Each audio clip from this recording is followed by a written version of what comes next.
The entire city. I want every vehicle possible. If it's got 4 wheels and armor, get it. Get everything.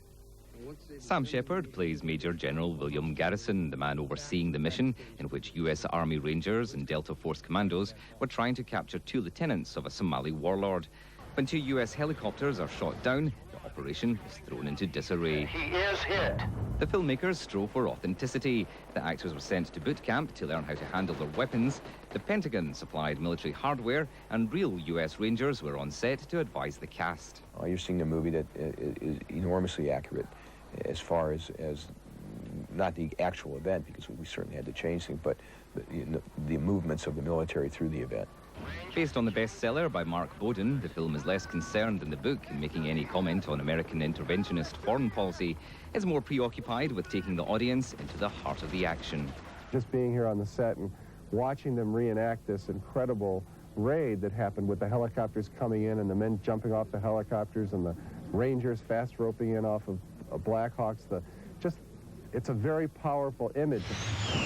To achieve realism in the combat scenes, the actors didn't know where the cameras were positioned, nor were they fully aware just what the director had in store for them. Ewan McGregor feels this uncertainty added to the film's authenticity. There's explosions going off everywhere, and you don't know where they're going to go off. So you can't be ready to react to them because you don't know where they're going to be. So you just react, and that's good. They won't understand why we do it. They won't understand. It's about the men next to you. The director, Ridley Scott's real focus in Black Hawk Down is on the soldiers' courage, honour and camaraderie, and the military's code of conduct. They were very elaborate about do not fire unless fired upon. But, you know, that once the first bullet flies past your ears, then all the politics go out the windows. Some critics see the film as unbalanced, charging it concentrates too much on the heroics of the US soldiers and that it ends up being inadvertently racist in its depiction of the Somalis. The Somalians in Black Hawk Down are definitely more props. I mean, they're more like, I don't know, target practice for the Americans to shoot at. They're very underdeveloped, and there's not much of a role for many of them at all. Black Hawk Down is drawing a mixed response. Some filmgoers seem incredibly impressed by its depiction of military heroics, while others find it unbearably long and excessively gruesome. The film runs for 2 hours and 20 minutes. No one gets left behind, you know that. Black Hawk Down is powerful cinema. It brings home with brute force, urban combat and all its grisly horror in a way we haven't quite seen before. Coming up on your side. But it's a film that won't please everyone because it's not clear what Black Hawk Down's intentions are, other than to show that war is hell. The creators claim they're interested in depicting brotherhood among soldiers under fire. This they do, but the ensemble cast have such underdeveloped characters it's hard to feel any emotional connection with the humans amid all the carnage. The filmmakers are so caught up in capturing the battle that they have neglected character development and putting the film in a political context. Black Hawk Down exists in a vacuum. We're not sure if it's making a statement. Is it perhaps suggesting that American military might get itself into trouble when it's part of a UN peacekeeping effort? We will never know. But these criticisms aside, Black Hawk Down is an amazing piece of cinema, a representation of modern urban warfare that possesses a disturbingly horrific realism.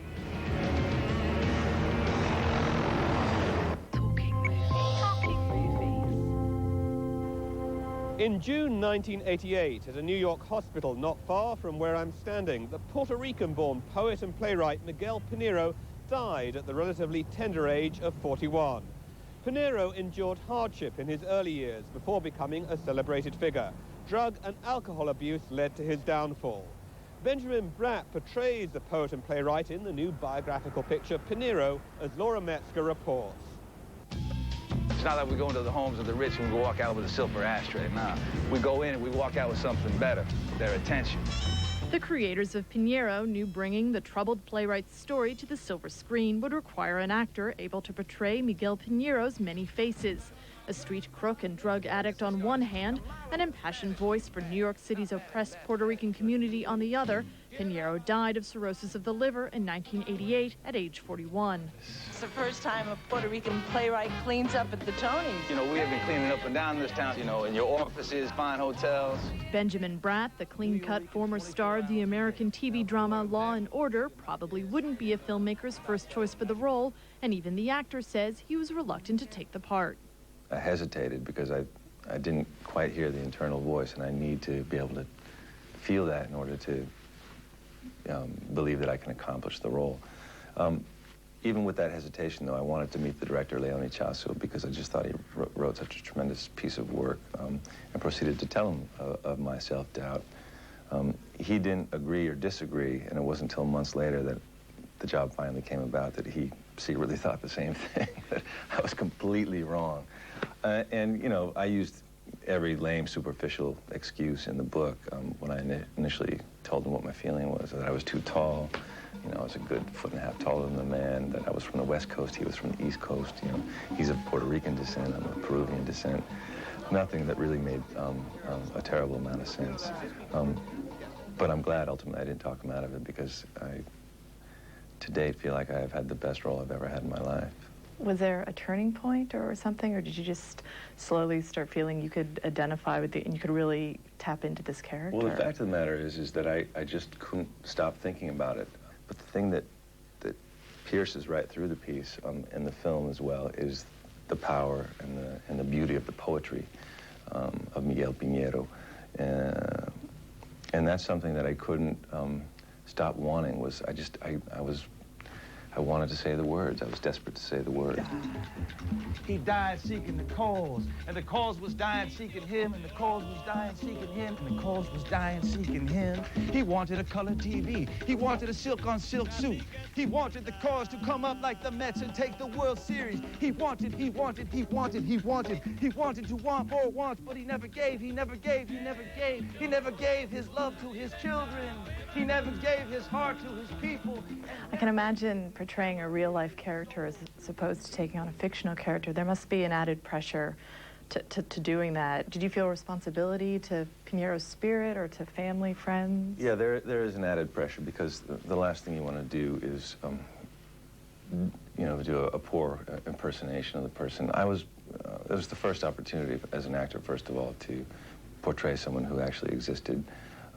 So the thing that I wanted to achieve most was to capture his essence, his spirit. So in order to do that, I went to the work first, to the poetry and the plays that he wrote. And he was remarkable as a writer in the sense that he almost never self-edited or self-censored himself. He put it out there. I mean, everything he'd ever experienced, he put it right out there. So you got an incredible sense of who he was through that. I quickly learned with the research that there were a lot of different facets to the man, which made him ultimately so fascinating and worthy of having his story told on film. Now, if you are embarrassed or afraid of what you are, don't blame me. It's not my fault. Blame that Oxford shirt you're wearing from whatever prison you live in that forces you to wear it, to fake something that you are not, to be something that you are not. So far, many critics are calling Bradt's work in Piñero the performance of his career to date, and they say his unglamorous and convincing portrait may help him avoid being typecast as a bland romantic lead. Bratt is uncertain if the film marks a crossroads in his career, but he agrees it proves he can take on weightier, character-driven roles, and he's eager for the offers to start rolling in. I don't know if it's a turning point or not. I do know I'll look back on this role with fondness and with a kind of confidence, I think, that anything that comes my way now professionally, I hope I can take on and succeed at. This is unlike anything I've ever done before, clearly. But I've always considered myself a character actor anyway, so, you know, why, you got anything in mind?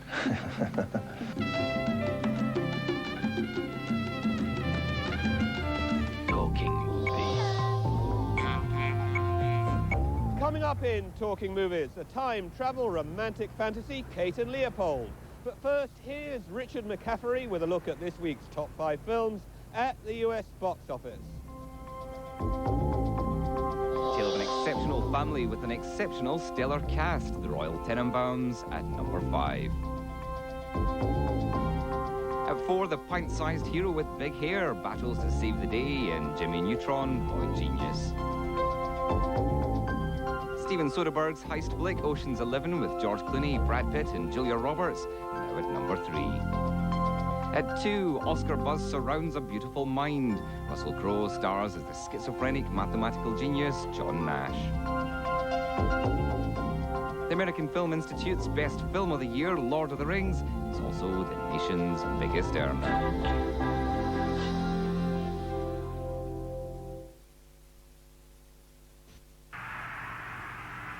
Busca la salida, es muy importante buscar el espacio para anotar el gol. La marca es dura saliendo con la pelota por la banda izquierda y manda. Cerca de la bola, cabecea y la prende.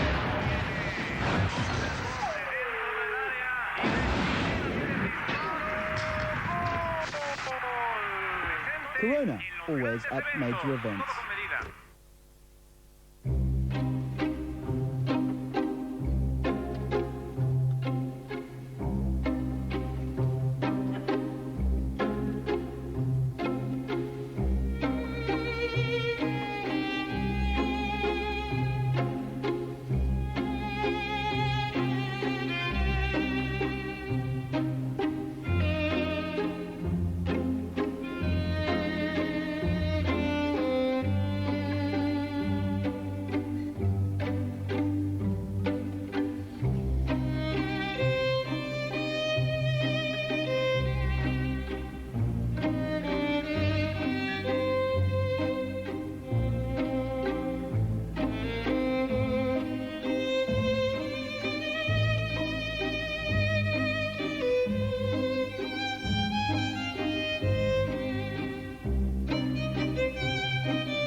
Just a reminder, if you want to contact us, you can reach us online at talkingmovies@bbc.co.uk. Now onto the romantic fantasy, Kate and Leopold, starring Meg Ryan as a modern businesswoman and Hugh Jackman as a 19th century duke. The two are brought together by the magic of time travel, as Laura Metzger explains.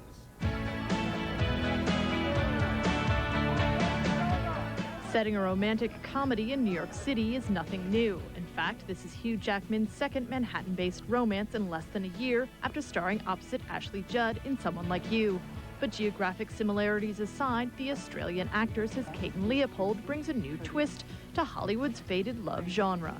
There's this guy from like the 19th century and this girl from like the 21st century. So it's kind of, it is sort of unique. You got these people coming from opposite, not only ends of the world, but ends of time.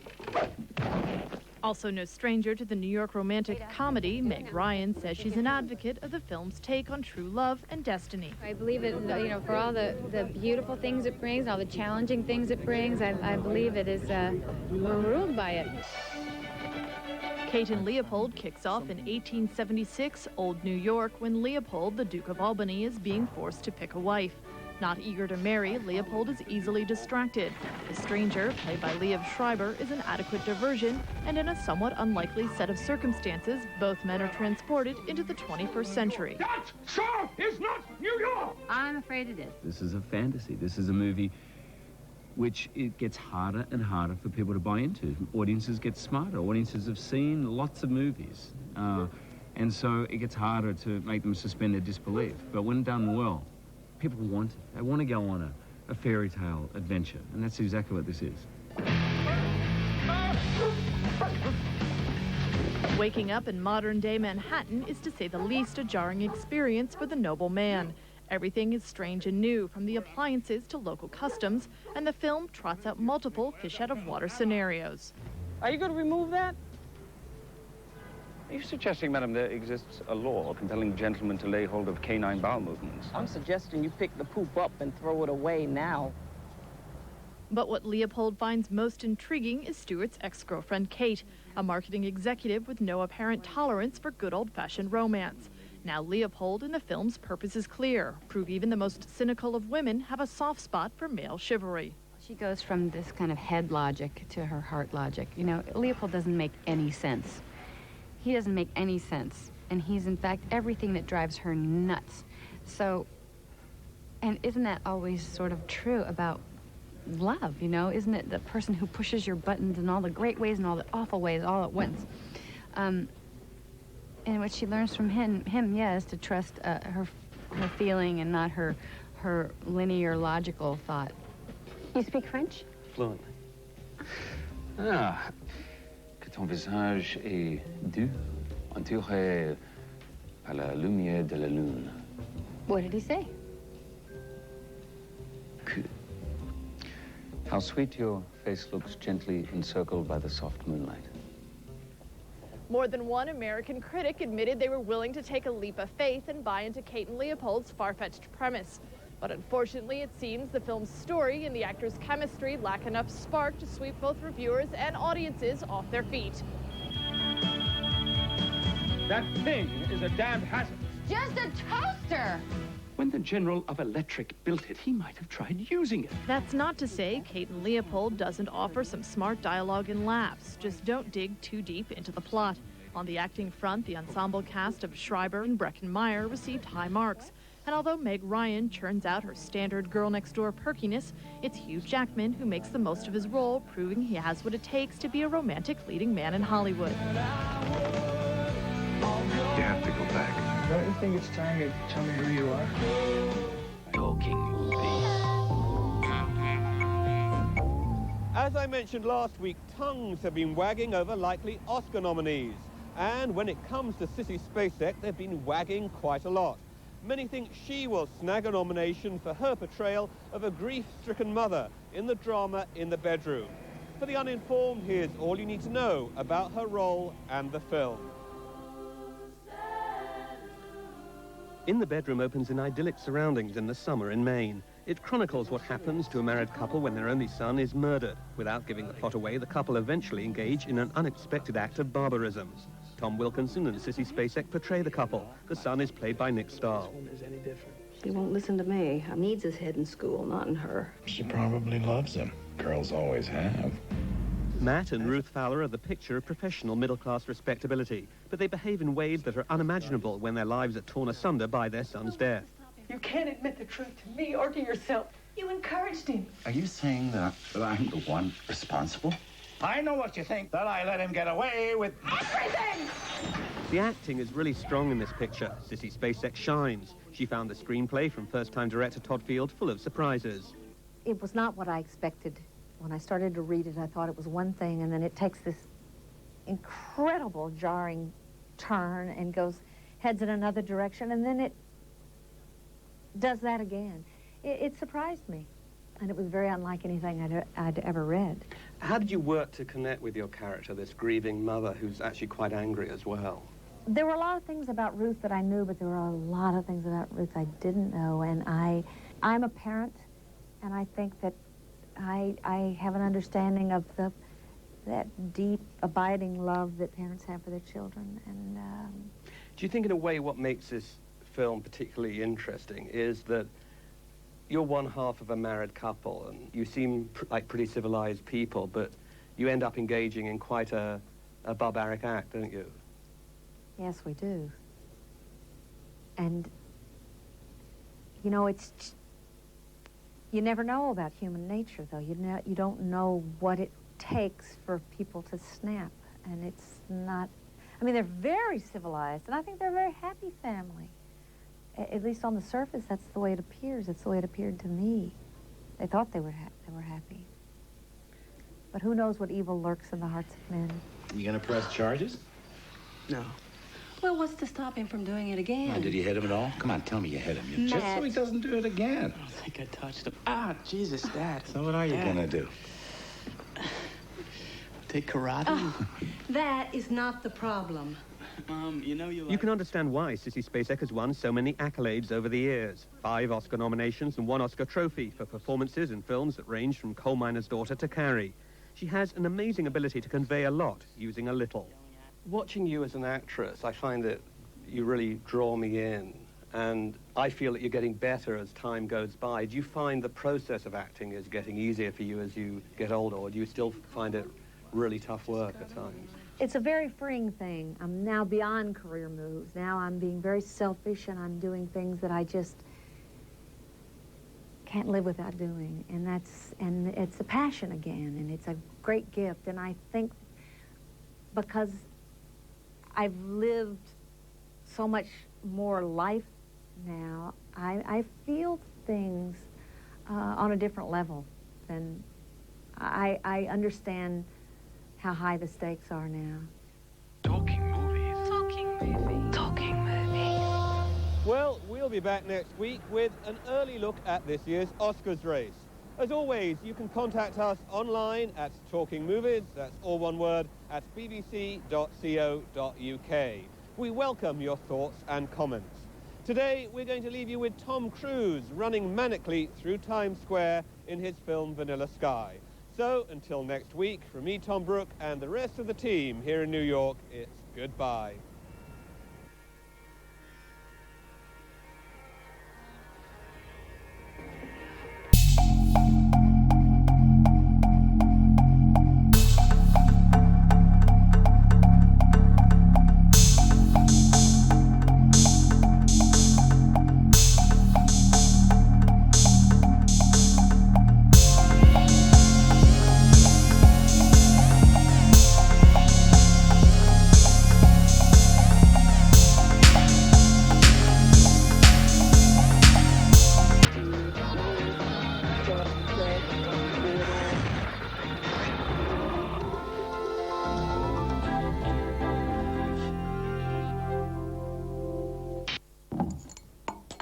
Talking Movies is sponsored by Corona, a beer miles away from ordinary.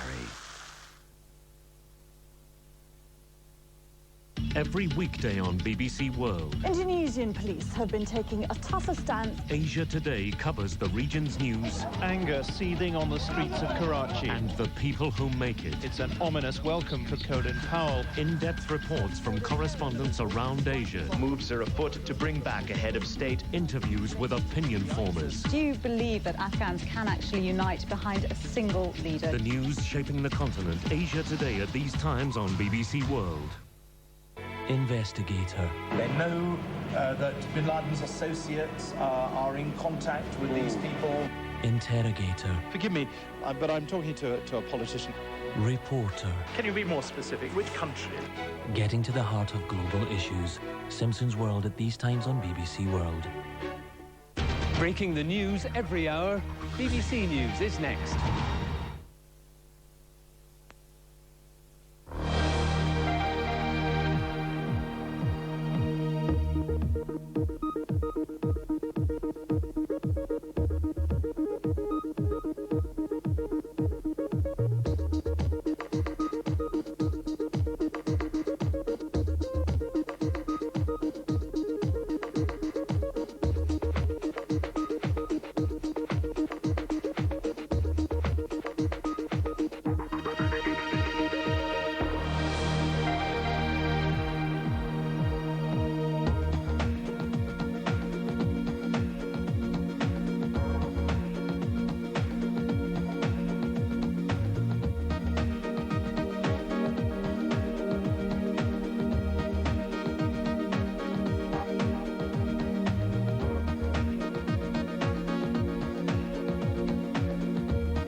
In 30 minutes on BBC World Panorama.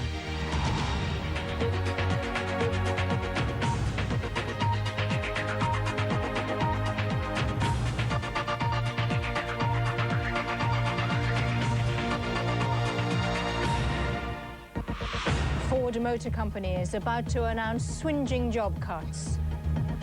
Up to 20,000 workers across the world are expected to lose their jobs. A Russian court upholds a ruling to close the last independent TV station. And ministers from Zimbabwe try to convince the EU not to impose sanctions.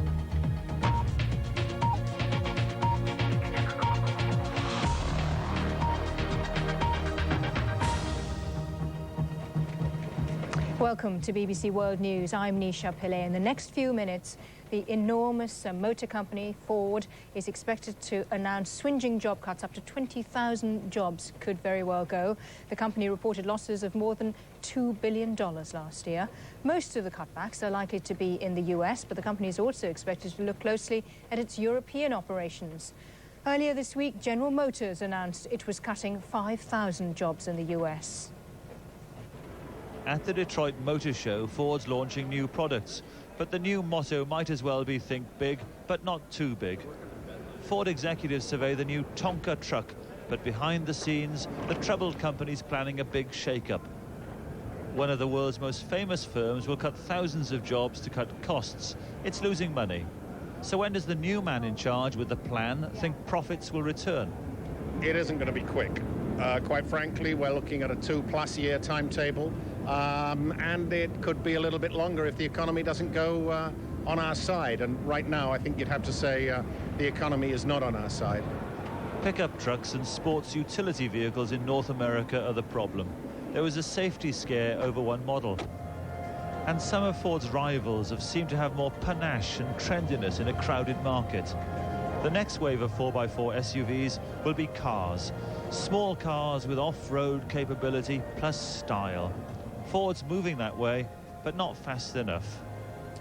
Stephen Evans reporting from Detroit, and we'll be going live to Detroit just a little later in this bulletin when that big news conference from Ford will start, in which it'll make the long-awaited announcement. We'll move on now to some news from Russia, where the last independent TV channel has lost a court battle to avoid closure. The country's highest arbitration court upheld an earlier ruling that the station TV6 should close because its debts outweighed its assets. The main shareholder in TV6 is Boris Berezovsky. He's a sharp critic of President Putin, and he's been quoted as saying that the closure is part of a campaign by the Kremlin to stifle media dissent. Critics claim the closure is motivated by critical reporting of the war in Chechnya. I asked TV6's executive director, Pavel Korchagin, if he thought the closure of the station was politically motivated. I'm absolutely sure that this is politically motivated. First of all, this is not a closure of a TV station, it's a closure of a TV network, the biggest network in the country, which comprises over 150 local stations. So it's a blow not just on the head company, which is situated in Moscow, but on all the local stations throughout the country. And we're talking about tens of thousands of people throughout the country. But the moves to close down TV6 weren't brought by the government, were they? They were brought by one shareholder on the grounds that the network was losing too much money. It is always easier not to, to do the job by your own hands, but to use somebody else to do that job, especially if it is a dirty job.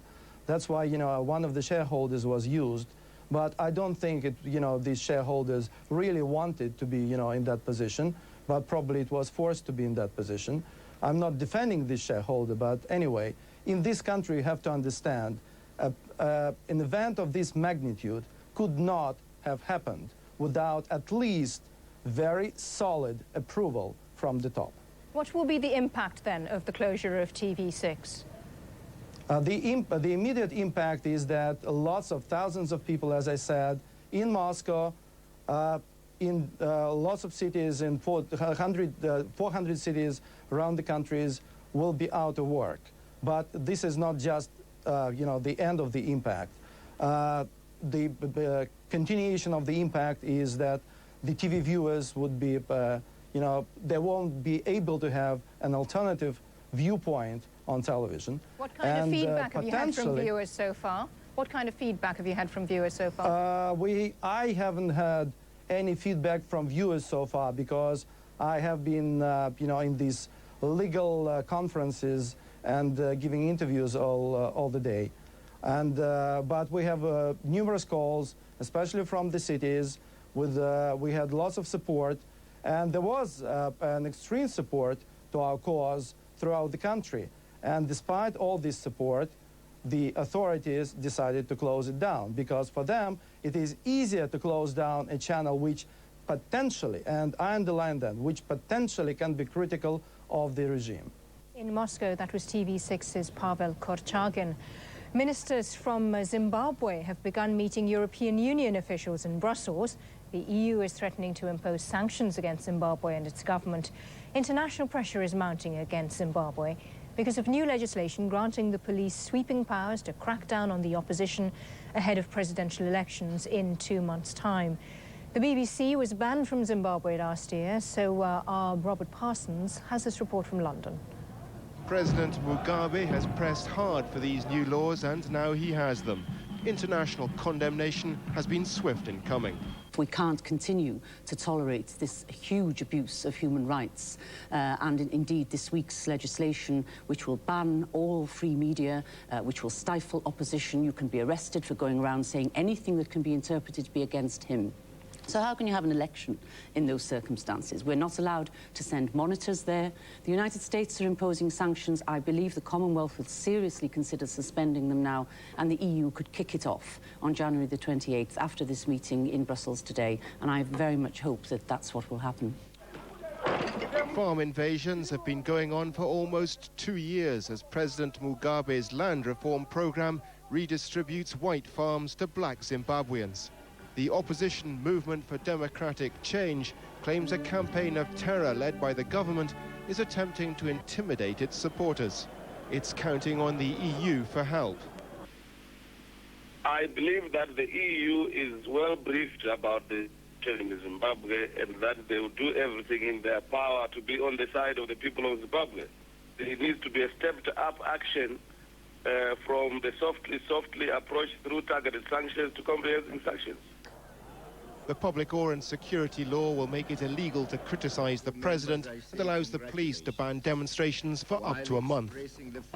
The General Laws Amendments Bill alters a number of different laws. It bans independent election monitors and restricts the use of leaflets and posters in the election campaign. It also bans absentee voting.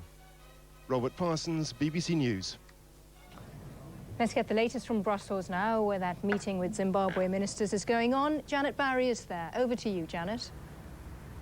Well, Nisha, this morning here in Brussels, the Zimbabwean delegation's been hearing the concerns that the EU has about the situation in Zimbabwe. This meeting is just the start of a process that could take as long as 60 days before the EU decides what sort of sanctions to take against Zimbabwe, if any at all. Well, joining me here now in Brussels is Michael Curtis, and he's the European Commission spokesman for development and humanitarian aid.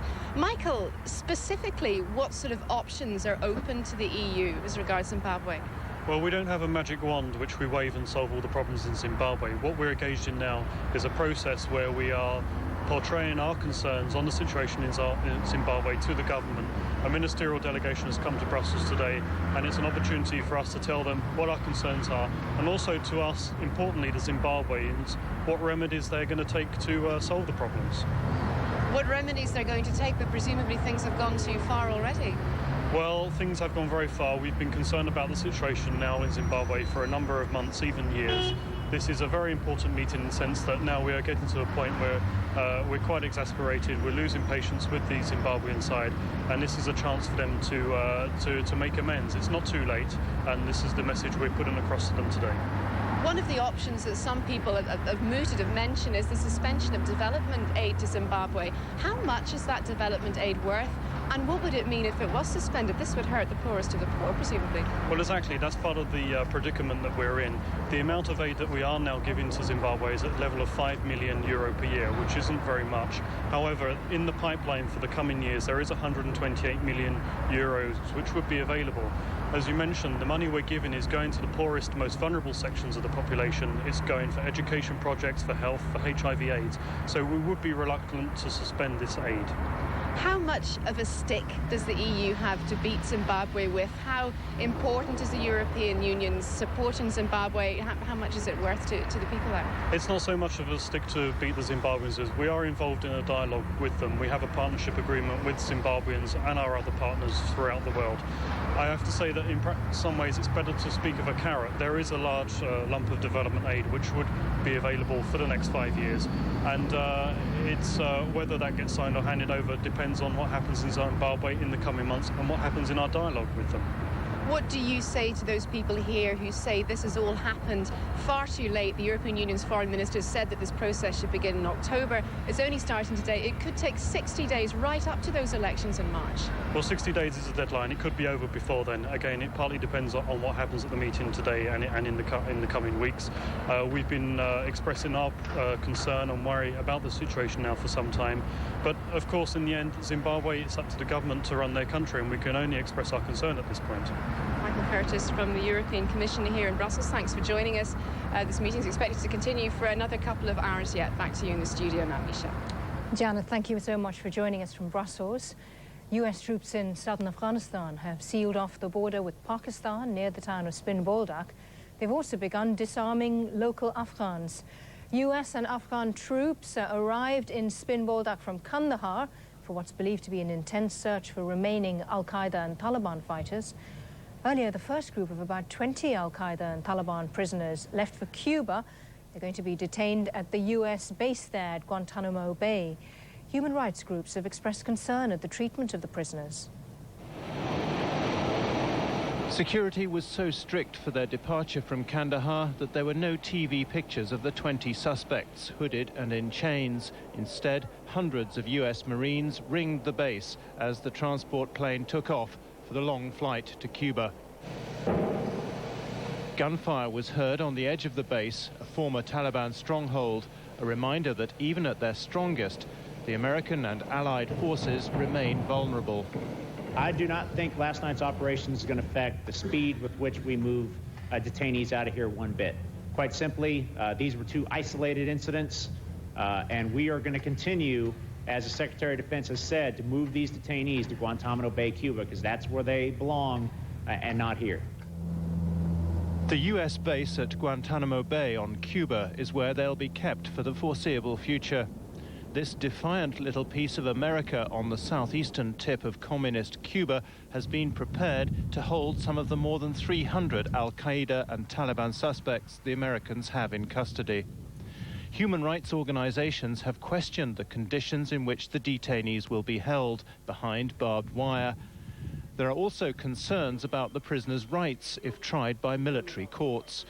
So far, though, the Cubans, who have never accepted the American presence here, seem merely curious about their latest uninvited guests. You see where the highway is, where you see that hill. After the pond is where the first camp is being prepared.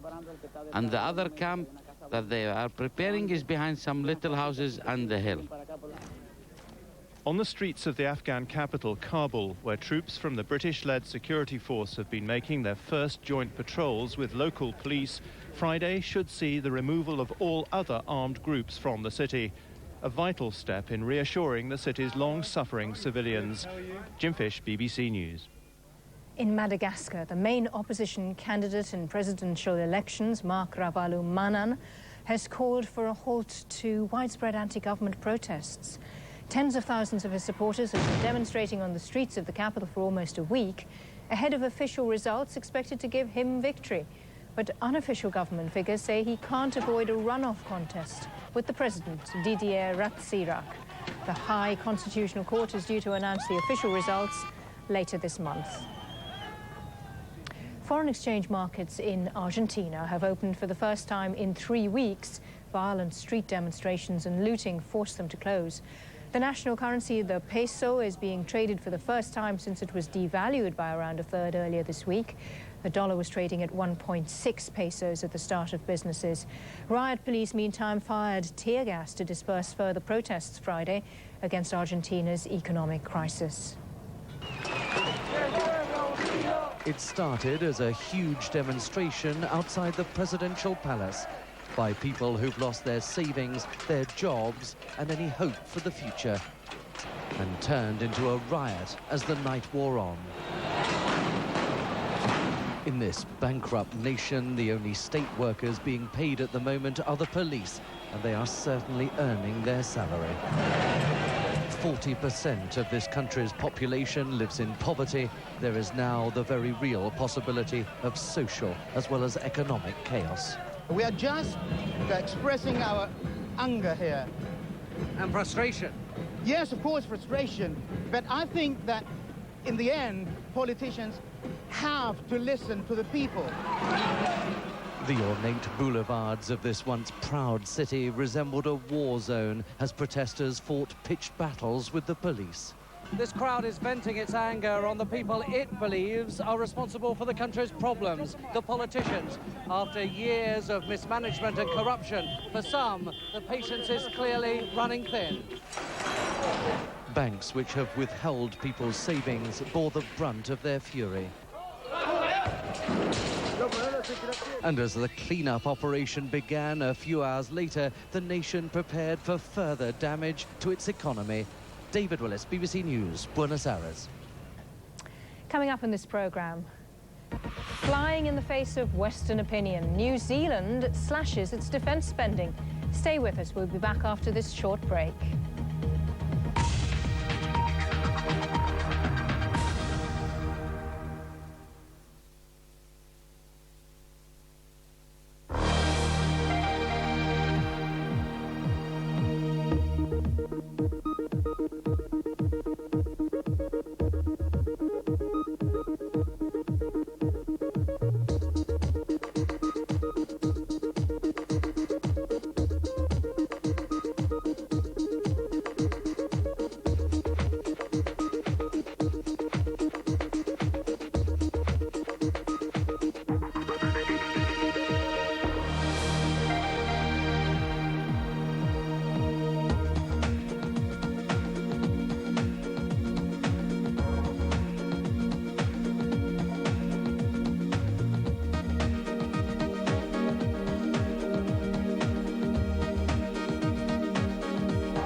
This is BBC World. These are our main headlines. In the next few minutes, the Ford Motor Company is expected to announce huge job losses in North America and across the world. And a court in Russia has upheld a ruling to close the last independent TV station. Israeli tanks and bulldozers have moved into the Palestinian Authority's airport and torn up the runway. Palestinian security sources say a dozen vehicles were involved in the operation, which was at Gaza International Airport near the town of Rafah. The move follows an attack on an army post on Wednesday in which 4 Israeli soldiers were killed. Gaza International Airport and what's left of the runway. Israeli tanks and bulldozers moved in before dawn. They tore up the runway, the second time they've done this in little more than a month. Forces then left the airport, but they stayed in surrounding Palestinian areas, taking control of roads. The raid on the airport comes a day after forces destroyed dozens of Palestinian homes in Rafah, leaving hundreds of people homeless, and making a point.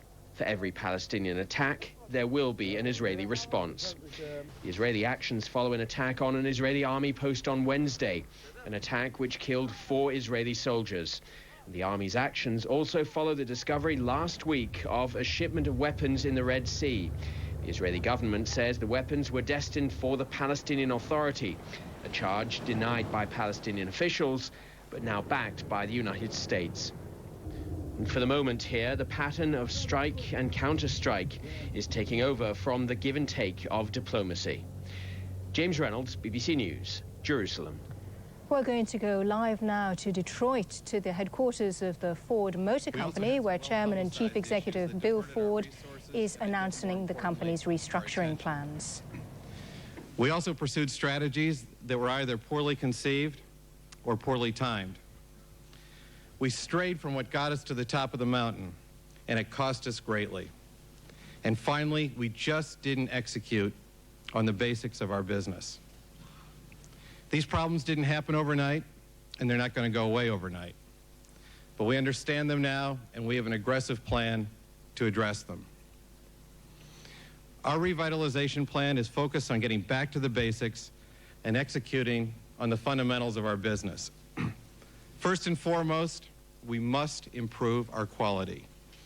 Our new leader in North America, Jim Padilla, had great success improving quality both at Jaguar and in Latin America. He has made quality his organization's top priority, and he is personally leading the charge. We also have to aggressively attack our cost structure, and we have to more effectively manage our revenue and improve our results. We've already taken many actions in this area, and today we're taking further actions. These are painful but necessary steps to make us competitive going forward. And as with our previous actions, we haven't come to these decisions quickly or easily. We realize that some of the things that must be done will be painful and will impact people's lives in adverse ways. And I can't begin to describe how sorry I am about that. But I sincerely believe that what we're doing is necessary in order to be competitive in the short term and to do the most good for the most people in the long run. Despite the painful actions that we're taking, a high priority for us and for me personally is restoring the relationship we have with our extended family of Ford employees around the world. One of the great advantages that we've had as a company over the years is we're not just another nameless, faceless corporation. I believe the Ford family involvement has given the company a special relationship with the people who work here. That's important because not only can employees make a difference, in the end, employees are the difference. They're the only sustainable advantage any company has, and I promise you we will not forget that. Our dealer and our supplier partners are also part of our extended family. You know, many of our dealerships are also family businesses, and many of them have been doing business almost as long as the Ford Motor Company has been in existence. Our retail distribution network is one of the great advantages that we have here in the United States, and we're going to do everything we can to strengthen that relationship and to strengthen our connection to both our dealers and to our suppliers. All of these relationships have historically been great areas of competitive advantage for us, and they will be again. If you look at our history, it's very clear that our successes and our turnarounds have always been led by product. At the beginning of the last century, the Model T put us on the map. In the late 20s, when the Model T started to falter, the Model A came in and restored our momentum. The 49 Ford, the first all-new post-war car, revitalized our company at a critical moment. The Ford Taurus in the 80s and the Explorer in the 90s led us out of recessions and took us to new levels of success. Unlike many of the difficult times we faced in the past, though, today we already have great products in place. We make the best-selling car in the world, the Ford Focus, and we have the best-selling truck in the world, the Ford F-Series. In the U.S., we have the best-selling truck, compact truck, SUV, small SUV, and full-size van. Not to mention the best-selling brand of cars and trucks. We're also the leader in luxury sales in the U.S.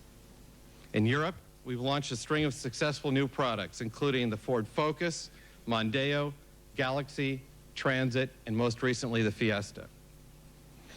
Around the world, we have new vehicles such as the Jaguar X-Type, Volvo S60, Aston Martin Vanquish, Mercury Mountaineer, and Ford Thunderbird that have just entered the market.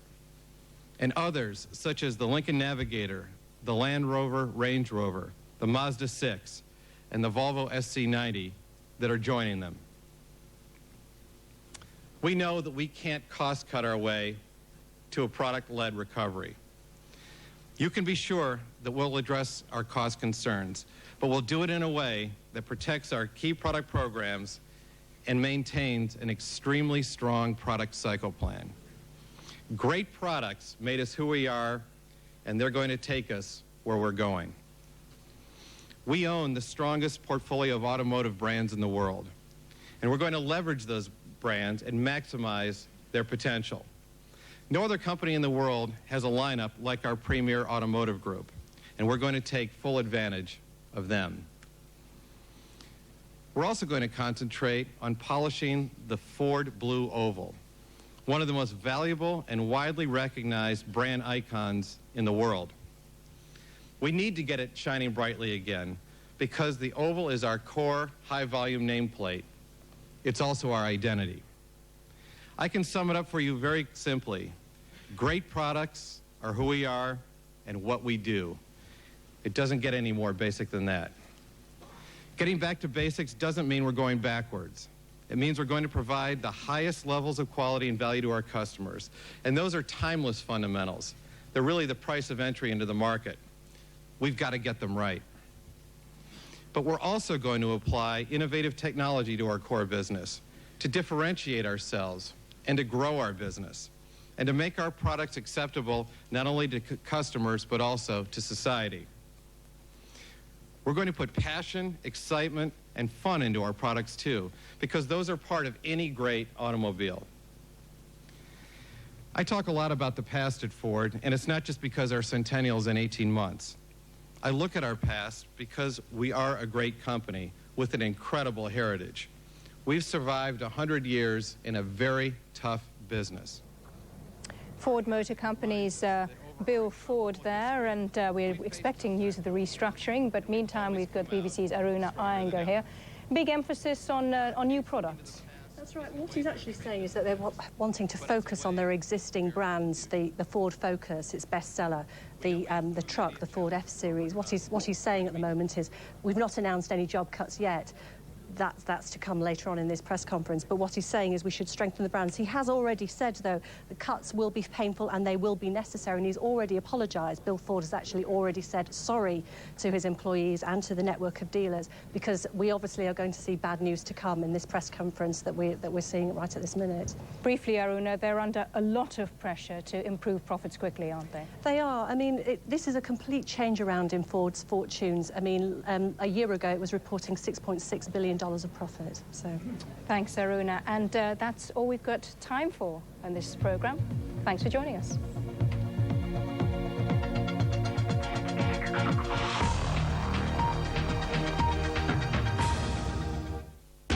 Next on BBC World Panorama.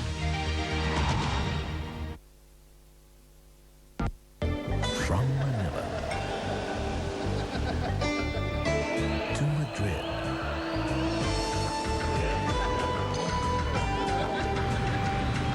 Shanghai,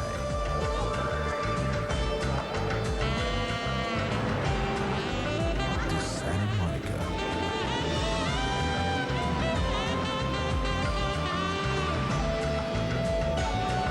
or Hong Kong,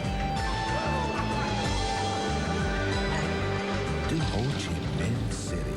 The workday may end at different times, but all over the world, lots of folks end their workday with San Miguel beer. San Miguel, the great Asian beer.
Now on BBC World Panorama.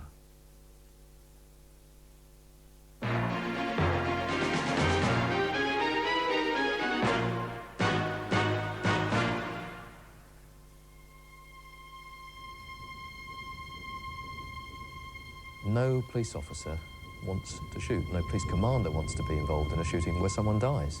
It's devastating. After all, our job is to protect life.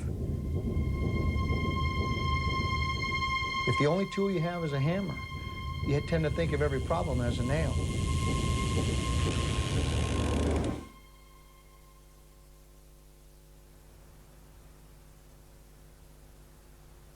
In training, the police teach you by the book. You're armed, you're not sure what happens next. Okay? Watch and react. Now, confront, react, decide, and fast. Put the weapon down, all police! Drop the weapon! Drop it now! Drop it! Drop that gun! Drop the knife! Drop it now! Drop the knife! They come at you from all angles. You have microseconds to judge. Is this a threat to my life? Is that a gun? Is that a knife? Is that a weapon at all? Make a mistake, then you could kill an innocent person, or you could be killed. All police, show your hands! All police,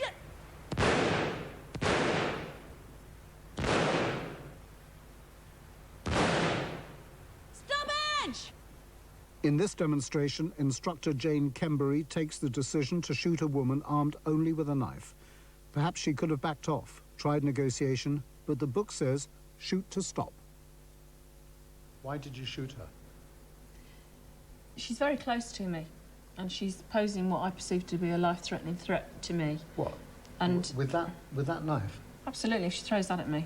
The distance from her to me, whether she throws it or whether she runs at me, I see as less than 7 metres, and I know that to be the distance that it's going to take that time for me to draw my weapon and be effective. Drop it! Drop that gun! Drop A life and death decision tough enough in training, but a nightmare come the real thing. the gun! Drop it now! There's a very heavy onus indeed upon anyone who takes a life. And before you do so, you must make sure that the evidence is reliable, and so you know precisely what the danger is. You must consider alternatives first. And only when you've eliminated all those prospects are you then entitled to take some aggressive action. And what action you take must be commensurate with the risk. It doesn't have to be, and should not always be, shoot to kill.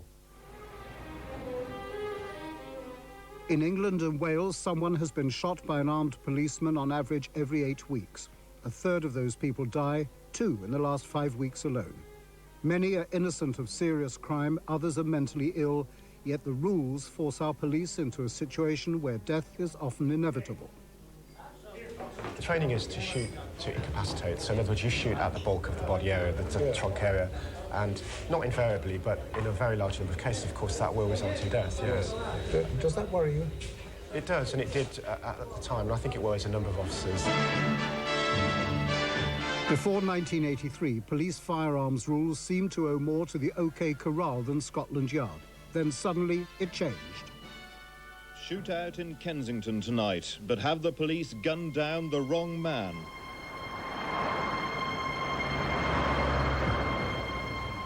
It was dark and raining. We drove along for about 15 minutes to Earl's Court. The traffic all stopped at some red lights. I was sitting in the front passenger seat, and I remember turning, and at that point, the window crystallising and sort of freezing air coming in and being hit by something.